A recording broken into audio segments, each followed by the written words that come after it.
नमस्कार, स्वागत है आप सभी का डीडी न्यूज के इस खास बुलेटिन एक्सप्रेस 100 में, जहां हम आपके लिए लेकर आते हैं राजनीति, मनोरंजन, देश, दुनिया, खेल और व्यापार जगत की सभी बड़ी खबरों को एक्सप्रेस यानी कि फटाफट अंदाज में। आपके साथ मैं हूं संध्या शर्मा। तो देखिए खबरें तेज रफ्तार से। जम्मू कश्मीर के उधमपुर संसदीय क्षेत्र में 19 अप्रैल को मतदान होगा और यहां बीजेपी की पकड़ मजबूत करने के लिए प्रधानमंत्री नरेंद्र मोदी आज यहां चुनाव प्रचार करेंगे। उधमपुर से बीजेपी ने केंद्रीय मंत्री डॉक्टर जितेंद्र सिंह को तीसरी बार मैदान में उतारा है। इसके बाद प्रधानमंत्री आज राजस्थान के रण में भी उतरेंगे। पहले बाड़मेर में पीएम की रैली होगी, उसके बाद दौसा में रोड शो करेंगे। बाड़मेर में केंद्रीय कृषि राज्य मंत्री कैलाश चौधरी चुनाव लड़ रहे हैं। वहीं कांग्रेस ने उम्मीदवार मेरीवाल को बनाया है।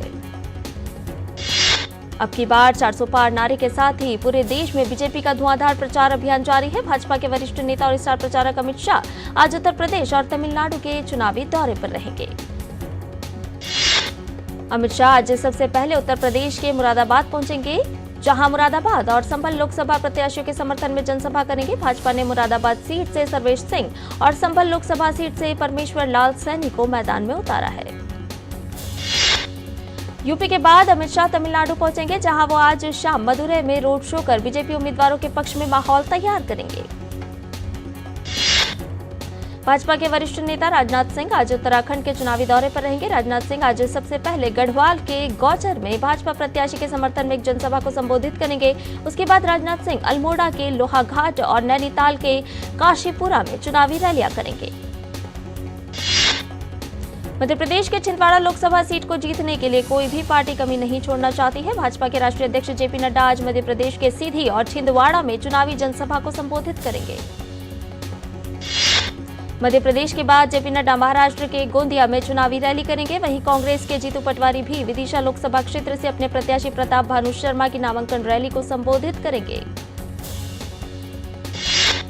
लोकसभा चुनाव प्रचार में कांग्रेस भी पूरे दमखम के साथ जुटी हुई है। राहुल गांधी कांग्रेस उम्मीदवारों के समर्थन में आज तमिलनाडु में 2 रैलियां करेंगे। राहुल की सबसे पहली जनसभा तिरुनेलवेली में होगी। उसके बाद शाम को राहुल गांधी कोयम्बटूर में कांग्रेस प्रत्याशी के समर्थन में चुनावी जनसभा करेंगे। वहीं कांग्रेस अध्यक्ष मल्लिकार्जुन खड़गे आज अपने गृह प्रदेश कर्नाटक के कलबुर्गी और बीदर में चुनावी जनसभाएं कर कांग्रेस उम्मीदवारों के पक्ष में जनता से समर्थन मांगेंगे। उत्तर प्रदेश के मुख्यमंत्री और भाजपा के वरिष्ठ नेता योगी आदित्यनाथ पूरे जोर शोर से चुनाव प्रचार में जुटे हुए हैं। चुनाव प्रचार के क्रम में यूपी में आज उनके कई कार्यक्रम हैं। योगी आज सबसे पहले मेरठ में चुनावी रैली कर भाजपा प्रत्याशी अरुण गोविल के पक्ष में माहौल बनाएंगे। इसके बाद योगी आदित्यनाथ दोपहर करीब 2 बजे सहारनपुर के देवबंद में भाजपा प्रत्याशी के समर्थन में एक जनसभा को संबोधित करेंगे। योगी आदित्यनाथ दोपहर लगभग 3:30 बजे सहारनपुर के गंगोह मंडी में एक चुनावी रैली कर कैराना लोकसभा प्रत्याशी के लिए जनसमर्थन जुटाएंगे। विदेश मंत्री डॉक्टर एस जयशंकर ने कहा है कि केंद्र सरकार देश की सुरक्षा सुनिश्चित करने के लिए भारत म्यांमार सीमा पर बाड़ लगाने के लिए प्रतिबद्ध है। उन्होंने मिजोरम के लोगों से स्थिति को समझने की अपील की। आइजोल में बीजेपी मिजोरम विजन डॉक्यूमेंट नाम से बीजेपी का घोषणा पत्र जारी करने के बाद मीडिया कर्मियों से बातचीत करते हुए डॉक्टर एस जयशंकर ने कहा कि अगर म्यांमार एक शांतिपूर्ण देश है या पड़ोसी देश में गृह युद्ध जल्द ही खत्म होने वाला है, तो ऐसा नहीं है। सीमा पर बाड़ लगाने की जरूरत है। विदेश मंत्री ने यह भी कहा कि कानून व्यवस्था की विफलता के कारण म्यांमार से बड़े पैमाने पर नशीली दवाओं की अवैध तस्करी भी भारत के लिए बड़ी चिंता का विषय है। भारतीय जनता पार्टी के राष्ट्रीय अध्यक्ष जेपी नड्डा नागालैंड में लोकसभा 2024 के आम चुनाव के लिए राष्ट्रीय जनतांत्रिक गठबंधन एनडीए की रैली को संबोधित करेंगे। भाजपा पार्टी प्रमुख कल चुमौकीदेमा जिले के एग्री एक्सपो में एक रैली को संबोधित करेंगे। ओडिशा के संबलपुर में केंद्रीय मंत्री और संबलपुर से भाजपा के लोकसभा उम्मीदवार धर्मेंद्र प्रधान ने युवा और पहली बार मतदान करने वाले मतदाताओं से बातचीत की। मध्य प्रदेश सरकार में मंत्री कैलाश विजयवर्गीय ने कहा कि हमारे राष्ट्रीय अध्यक्ष यहां आ रहे हैं। गृह मंत्री भी 16 अप्रैल को यहां रोड शो करेंगे। जनता दोनों ही नेताओं को सुनना चाहती है। हमें पूरा विश्वास है कि लोग भाजपा को आशीर्वाद देंगे।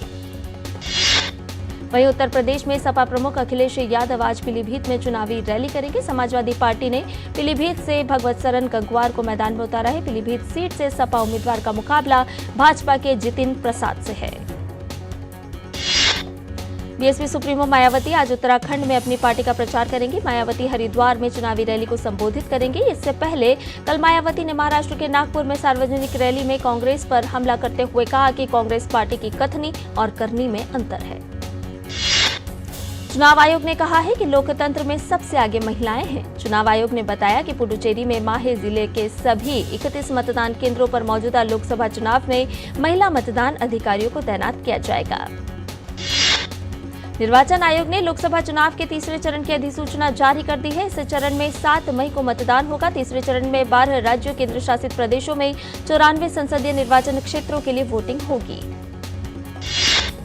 तीसरे चरण के चुनाव के लिए सभी सीटों पर नामांकन की प्रक्रिया आज से शुरू हो जाएगी और 19 अप्रैल तक नामांकन दाखिल किए जाएंगे। तीसरे चरण में जिन सीटों के लिए मतदान कराया जाना है उनमें असम, बिहार, छत्तीसगढ़, दादर एवं नागर हवेली और दमन एवं दीव, गोवा, गुजरात, जम्मू एवं कश्मीर, कर्नाटक, महाराष्ट्र, मध्य प्रदेश, उत्तर प्रदेश और पश्चिम बंगाल शामिल हैं। मध्य प्रदेश में बैतूल संसदीय क्षेत्र के स्थगित चुनाव के लिए 7 मई 2024 को मतदान होगा। भारतीय चुनाव आयोग ने सोशल मीडिया पर एक वीडियो साझा किया है। दरअसल एक अनूठी मतदाता जागरूकता पहल में चेन्नई में स्कूबा गोताखोरों ने समुद्र में गोता लगाते हुए नीलांकरई में 60 फीट पानी के अंदर मतदान प्रक्रिया को अंजाम दिया। हैदराबाद में कल आदर्श आचार संहिता का उल्लंघन करने पर 34,39,000 रुपए से अधिक की नकद धनराशि बरामद की गई। अधिकारियों ने बताया कि 56,000 रुपए से अधिक मूल्य का सामान और 50 लीटर शराब भी जब्त की गई है। चुनाव की घोषणा के बाद से हैदराबाद में अब तक कुल 13 करोड़ 31 लाख रुपए से अधिक की धनराशि और 1 करोड़ 87 लाख रुपए का सामान बरामद किया जा चुका है। अधिकारियों ने अब तक आदर्श आचार संहिता के उल्लंघन के 144 मामले भी दर्ज किए हैं। प्रधानमंत्री नरेंद्र मोदी ने लू संबंधी स्थिति से निपटने के लिए तैयारियों के लिए वरिष्ठ अधिकारियों के साथ समीक्षा बैठक की। बैठक में प्रधानमंत्री ने अस्पतालों में पर्याप्त तैयारी के साथ साथ जागरूकता अभियान के महत्व पर भी जोर दिया। प्रधानमंत्री को आगामी हीट वेव के पूर्वानुमान और सामान्य से अधिक अधिकतम तापमान की संभावना के बारे में जानकारी दी गई। पीएम मोदी ने स्वास्थ्य क्षेत्र की तैयारियों की भी समीक्षा की। सभी प्लेटफॉर्म के माध्यम से क्षेत्रीय भाषाओं में हीट वेव से जुड़ी आवश्यक जागरूकता संबंधित जानकारी, खासकर समय पर इसके प्रचार और प्रसार पर जोर दिया गया। स्वास्थ्य मंत्रालय द्वारा जारी की गई सलाह का क्षेत्रीय भाषाओं में अनुवाद किया जाएगा और इसे व्यापक रूप से प्रसारित किया जाएगा। दिल्ली में चर्चित शराब घोटाले में बीआरएस पार्टी की विधायक के कविता की मुश्किलें कम होने का नाम नहीं ले रही हैं। अब सीबीआई ने के कविता को गिरफ्तार कर लिया है। इससे पहले के कविता को इसी शराब घोटाले में मनी लॉन्ड्रिंग के तहत जांच कर रही ईडी ने गिरफ्तार किया था। के कविता को आज सीबीआई दिल्ली के राउस एवेन्यू कोर्ट में पेश करेगी। बुधवार को सीबीआई ने दिल्ली की अदालत को बताया था कि उन्होंने तिहाड़ जेल में बीआरएस नेता के कविता से पूछताछ की है। दिल्ली की अदालत ने 5 अप्रैल को सीबीआई को इजाजत दी थी। दिल्ली सरकार में पूर्व मंत्री राजकुमार आनंद ने आम आदमी पार्टी से अपने इस्तीफे पर स्पष्टीकरण देते हुए कहा कि उन्हें ईडी से कोई डर नहीं है। ईडी का जो छापा उन पर पड़ा था वह केवल शराब घोटाले की मनी ट्रेल को ढूंढने के लिए पड़ा था। मानहानि मामले में कांग्रेस नेता राहुल गांधी के उत्तर प्रदेश के सुल्तानपुर न्यायालय में आज पेशी है। इससे पहले हुई सुनवाई में न्यायालय ने मामले में उन्हें जमानत दे दी थी। भारतीय सेना की त्रिशक्ति कोर ने सिक्किम में 17,000 फीट की अत्यधिक ऊंचाई वाले क्षेत्र में एंटी टैंक गाइडेड मिसाइलों एटीजीएम की फायरिंग सहित एक प्रशिक्षण अभ्यास आयोजित किया। रक्षा जनसंपर्क अधिकारी गुवाहाटी ने सूचित किया है कि पूरे पूर्वी कमान की मशीनीकृत और पैदल सेना इकाइयों से मिसाइल फायरिंग टुकड़ियों ने प्रशिक्षण अभ्यास में भाग लिया। लोकसभा चुनाव से पहले झारखंड में माओवादी संगठन से जुड़े 15 सक्रिय सदस्यों ने गुरुवार को पुलिस के समक्ष आत्मसमर्पण कर दिया है। इनमें 2 महिला नक्सली भी शामिल है। मध्य प्रदेश में भारतीय पुरातत्व सर्वेक्षण की एक टीम सर्वेक्षण के लिए धार में भोजशाला परिसर पहुंची। एएसआई ने 22 मार्च को धार भोजशाला परिसर का पुरातात्विक सर्वेक्षण शुरू किया था। आज चैत्र नवरात्र का चौथा दिन है। आज के दिन मां कुष्मांडा की आराधना की जाती है। इस पावन अवसर पर दिल्ली के झंडेवाला मंदिर में मां की पूजा अर्चना की गई। मंदिर में मां के दर्शन के लिए सुबह सुबह ही भक्तों की भीड़ देखने को मिली। चैत्र नवरात्रि के चौथे दिन दिल्ली के छतरपुर में मां कात्यायनी देवी मंदिर में आज सुबह की आरती की गई। राजस्थान के जयपुर में धूमधाम से मनाया गया गणगौर का त्योहार। इस अवसर पर सैकड़ों की संख्या में स्थानीय लोग पारंपरिक वस्त्रों में नाचते झूमते नजर आए। यह त्योहार देवी पार्वती और भगवान शिव के विवाह का प्रतीक है। एशियन डेवलपमेंट बैंक ने वित्त वर्ष 2025 के लिए भारत की जीडीपी वृद्धि दर का अनुमान बढ़ाकर 7% कर दिया। एडीबी ने पहले 6.7% वृद्धि का अनुमान लगाया था। एडीबी ने कहा कि सार्वजनिक और निजी निवेश के बेहतर परिदृश्य और सेवा क्षेत्र की मजबूत वृद्धि को देखते हुए जीडीपी वृद्धि दर अनुमान को बढ़ाया गया है। रिजर्व बैंक की मौद्रिक नीति रिपोर्ट अप्रैल 2024 के अनुसार बुनियादी ढांचा क्षेत्र के विकास पर सरकार के ध्यान और कारोबार में उत्साह के कारण देश में होने वाले निवेश में सतत सुधार जारी रह सकता है। रिपोर्ट के अनुसार पहली 6 माही में मजबूत रही, हालांकि इस दौरान इसे मौन वैश्विक मांग से जुड़ी चुनौतियों का सामना करना पड़ा। म्यूचुअल फंडों ने वित्त वर्ष 2024 में वित्त वर्ष 2023 के मुकाबले 70% ज्यादा निवेश जोड़े। इक्विटी बाजार में तेजी की वजह से फंड उद्योग को ज्यादा निवेशक आकर्षित करने में मदद मिली। म्यूचुअल फंडों ने पिछले साल 68 लाख निवेशक शामिल किए थे। भारत पेरू व्यापार समझौते के 7वें दौर की वार्ता हुई संपन्न, जो 8 अप्रैल से 11 अप्रैल 2024 तक नई दिल्ली, भारत में हुई थी। अगले दौर की वार्ता जून 2024 में होने की उम्मीद, ताकि यह सुनिश्चित किया जा सके कि दोनों पक्षों के दोबारा मिलने से पहले लंबित मुद्दों का समाधान किया जाए। साल के पहले 3 महीनों में देश में बिकने वाली हर 2 लग्जरी कार में से एक मर्सिडीज बेंज कार रही। जनवरी-मार्च तिमाही मर्सिडीज के लिए सबसे अच्छी रही और इस दौरान उसकी 5,412 कारें बिकी, जो पिछले साल की समान अवधि से 15% अधिक है। विमानन कंपनी विस्तारा ने परिचालन में स्थिरता के लिए 24 मई तक अपनी उड़ानों में 10% की कटौती की है और वह आगे की योजनाओं पर काम कर रही है। विस्तारा के मुख्य कार्य अधिकारी विनोद कृष्ण ने यह जानकारी दी। विश्लेषकों का अनुमान है कि फार्मा कंपनियां वित्त वर्ष 2023-24 की चौथी तिमाही में पिछले साल की तुलना में 14 से 15% की राजस्व वृद्धि दर्ज करेगी। कई ब्रोकरेज फर्मों का अनुमान है कि एबिटा वृद्धि पिछले साल के मुकाबले 22 से 30% के आसपास रहेगी। रेटिंग एजेंसी क्रिसिल के एक अध्ययन में कहा गया है कि वित्त वर्ष 2025 में डायग्नोस्टिक कंपनियों के राजस्व में 10 से 11% की वृद्धि हो सकती है। रेटिंग एजेंसी ने कहा है कि मरीजों की संख्या बढ़ने और प्रति मरीज राजस्व में सुधार के कारण ऐसा होगा। भारत से चीन को निर्यात की जाने वाली कुल 61 वस्तुओं में से लगभग 90 प्रमुख वस्तुओं का निर्यात पिछले साल बढ़ा है। वाणिज्य मंत्रालय के आंकड़ों के अनुसार इनमें लौह अयस्क, दूरसंचार उपकरण और इलेक्ट्रॉनिक कलपुर्जे आदि शामिल हैं। और इसके साथ ही बुलेटिन में फिलहाल रुकने एक छोटे से ब्रेक के लिए जल्द हाजिर होंगे। हमारी पीढ़ी को तो वोट के बदले में धोखे ही मिले थे, और हमारी पीढ़ी को बस गरीबी हटाओ के नारे। पानी ढोती थी, इज्जत दांव पर लगाकर अंधेरे में शौच को जाती थी, धुएं में आंखें जलाती थी। और फिर हमें मिले मोदी जी कामदार। हमारा दर्द महसूस किया है मोदी जी ने, तभी तो झट से भेज दिए बिजली, पानी, गैस, शौचालय। अब घर में बीमारियां कम हो गई है ना अम्मा? हाँ। दवा का खर्चा घटा है और ढेर सारा समय बचा है। हमारे जैसे करोड़ों निकले हैं गरीबी से बाहर। पर मम्मी, भाभी, मोदी जी कहते हैं कि ये तो बस ट्रेलर है, आगे पूरे भारत से गरीबी हटाने की गारंटी है मोदी जी की। और मोदी को जिताना हमारी गारंटी है। कमल का बटन दबाएं, भाजपा को जिताएं। तुम्हें पता है इन्वेस्टर्स के लिए एक इन्वेस्टर प्रोटेक्शन फंड होता है, IPF। लेकिन अगर तुम्हारा ट्रेड एक्सचेंज पर एग्जीक्यूट नहीं हुआ या फिर कोई गारंटीड रिटर्न्स वाली स्कीम है, तो ये IPF आपकी मदद नहीं कर सकता है। और अगर आपका ब्रोकर ही डिफॉल्टर बन जाए तो फिर IPF आपको कॉम्पेंसेशन दिला सकता है। कहाँ से सीखा? NSE की साइट पर। समझ कर इन्वेस्ट कर। और ब्रेक के बाद एक्सप्रेस 100 में आपका एक बार फिर से स्वागत है। आइए बाकी की खबरों को भी जान लेते हैं फटाफट अंदाज में।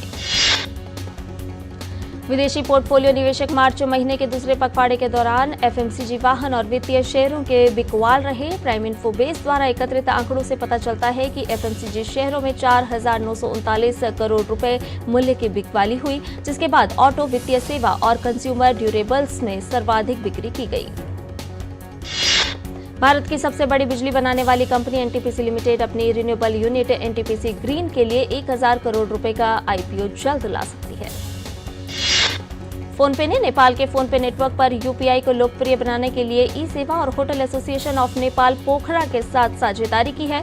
कंपनी ने एक बयान में कहा कि यह सेवा नव वर्ष महोत्सव का हिस्सा है। विश्व व्यापार संगठन ने नवीनतम वैश्विक व्यापार आउटलुक और सांख्यिकी रिपोर्ट पेश की। रिपोर्ट के अनुसार भारत ने डिजिटल रूप से वितरित सेवाओं के एक्सपोर्ट में 17% की छलांग लगाकर $257 बिलियन की बढ़ोतरी दर्ज की। खाद्य तेलों, पाम सोयाबीन और सूरजमुखी का आयात नवंबर से मार्च 2023-24 में 17% घटकर 5.76 मिलियन टन हो गया। भारतीय उद्योग परिसंघ के अध्यक्ष आर दिनेश ने सुझाव दिया है कि सरकार पर्यटन, स्वास्थ्य सेवा, आतिथ्य और रसद जैसे क्षेत्रों के लिए रोजगार प्रोत्साहन योजना लेकर आए। फ्रांस के प्रधानमंत्री गैब्रियल एटेल कनाडा की आधिकारिक यात्रा पर हैं। ओटावा में एटेल ने कहा कि यूरोपीय संघ और कनाडा के बीच सीटीए मुक्त व्यापार समझौता दोनों पक्षों के लिए एक बेहतरीन डील है। ईरान द्वारा इजरायल को दी गई हमले की धमकियों के बाद अमेरिका की चिंता बढ़ गई है। अमेरिकी विदेश मंत्री एंटनी ब्लिंकन ने पिछले 24 घंटों में तुर्की, चीन और सऊदी अरब के विदेश मंत्रियों से इस बारे में बात की। दक्षिणी अमेरिका महाद्वीप में डेंगू स्थित पेरू महामारी एक बार फिर से फैलने लगी है। डेंगू बुखार से होने वाली मौतों और संदिग्ध मामलों की संख्या बढ़कर 117 हो गई है। रूस के सैन्य उपकरणों से भरा एक विमान कल नाइजर पहुंचा। नाइजर के जुंटा और रूसी राष्ट्रपति व्लादिमीर पुतिन के बीच हाल ही में हुए एक समझौते के बाद हथियारों की यह खेप भेजी गई है। अमेरिकी उपराष्ट्रपति कमला हैरिस और विदेश मंत्री एंटनी ब्लिंकन ने जापानी प्रधानमंत्री किशिदा के सम्मान में दोपहर के भोज की मेजबानी की।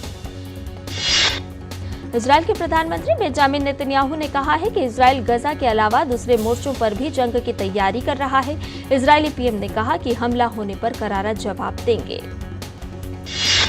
अमेरिका के दक्षिणी भाग में स्थित लुइसियाना में गुरुवार को आए बवंडर के बाद इलाके में तबाही मच गई।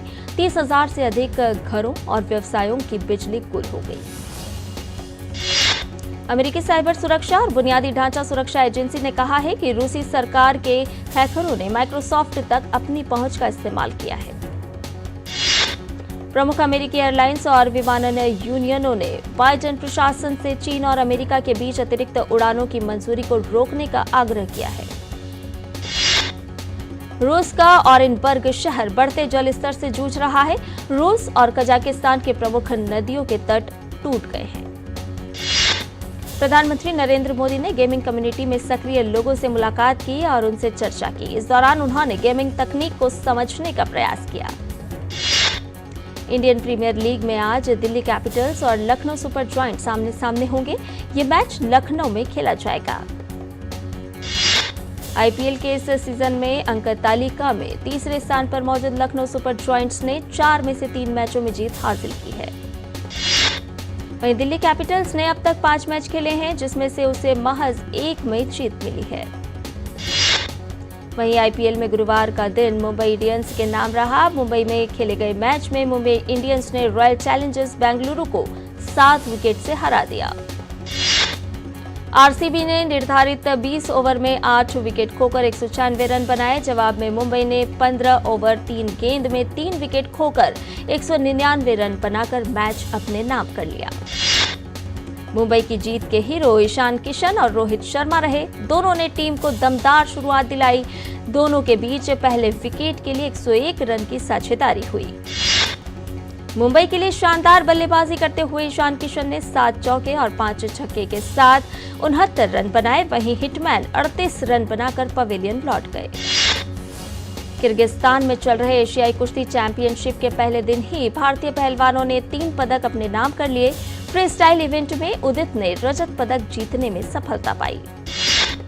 वहीं 70 किलोग्राम भार वर्ग के फ्री स्टाइल इवेंट में अभिमन्यु ने कांस्य पदक अपने नाम कर लिया। भारतीय पहलवान विक्की ने एशियाई कुश्ती चैंपियनशिप के 97 किलोग्राम भार वर्ग के फ्री स्टाइल स्पर्धा में कांस्य पदक जीता। मोंटे कार्लो मास्टर्स में आज क्वार्टर फाइनल मुकाबले खेले जाएंगे। दिन के पहले मैच में ग्रीस टेनिस खिलाड़ी स्टेफानोस सित्सिपास और रूस के करेन खचानोव आमने सामने होंगे। मोंटे कार्लो मास्टर्स में ही एक अन्य क्वार्टर फाइनल में डेनमार्क के होल्गर रूने का सामना इटली के जेनिक सिनर से होगा। वहीं मोंटे कार्लो मास्टर्स में आज तीसरा क्वार्टर फाइनल मैच नोवाक जोकोविच और एलेक्स डी मिनॉर के बीच खेला जाएगा। नॉर्वे के कैस्पर रूड आज Monte Carlo masters tennis tournament के अंतिम 8 के चौथे मैच में फ्रेंच खिलाड़ी उगो हम्बर्ट से भिड़ेंगे। भारत के नंबर 1 टेनिस खिलाड़ी सुमित नागल को रोलेक्स मोंटे कार्लो मास्टर्स के दूसरे राउंड में निराश होना पड़ा। प्रतियोगिता के दूसरे दौर में नागल को डेनमार्क के 20 वर्षीय खिलाड़ी होल्गर रूने के हाथों 6-3, 3-6, 6-2 के अंतर से हार झेलनी पड़ी। शैतान फिल्म की सक्सेस के बाद अजय देवगन की फिल्म मैदान सिनेमाघरों में रिलीज हो गई है। स्पोर्ट्स ड्रामा इस फिल्म को लेकर सोशल मीडिया पर पॉजिटिव रिस्पांस मिलता हुआ नजर आ रहा है। अजय की इस मूवी ने रिलीज के पहले दिन करीब 7 करोड़ की कमाई की है।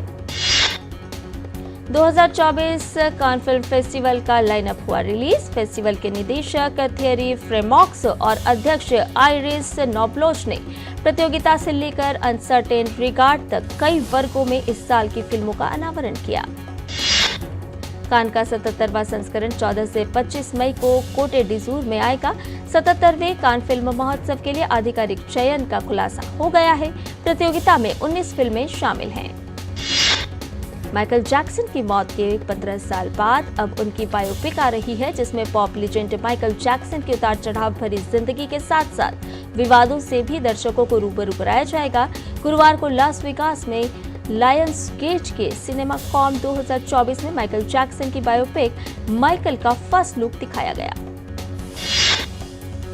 शो डोरी में नजर आने वाली अनुभवी एक्ट्रेस सुधा चंद्रन ने भोला के किरदार में बदलाव के लिए बाल कलाकार माही भानुशाली की जमकर तारीफ की। उन्होंने कहा कि एक लड़की होकर लड़के की भूमिका निभाना किसी चुनौती से कम नहीं है।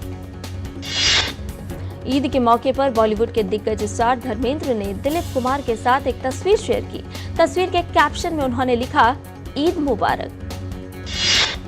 ईद के मौके पर सलमान खान ने किया अपनी अगली फिल्म सिकंदर का ऐलान। फिल्म की घोषणा के साथ साथ एक्टर ने रिलीज डेट की घोषणा भी कर दी है। यह फिल्म ईद 2025 पर सिनेमाघरों में रिलीज होगी। महाराष्ट्र के महान समाज सुधारक महात्मा ज्योतिराव गोविंदराव फुले की जयंती के अवसर पर उनकी बायोपिक फिल्म फुले का नया मोशन पोस्टर रिलीज किया गया है। फिल्म में प्रतीक गांधी महात्मा फुले का किरदार निभाएंगे, वहीं उनकी पत्नी सावित्रीबाई फुले का किरदार पत्रलेखा निभाएंगी। पंजाबी सिंगर और एक्टर दिलजीत दोसांझ ने ईद का स्पेशल गाना गाते हुए अपने फैंस को ईद की बधाई दी है। गांधी वेब सीरीज में भामिनी ओझा कस्तूरबा गांधी का किरदार निभाने वाली हैं।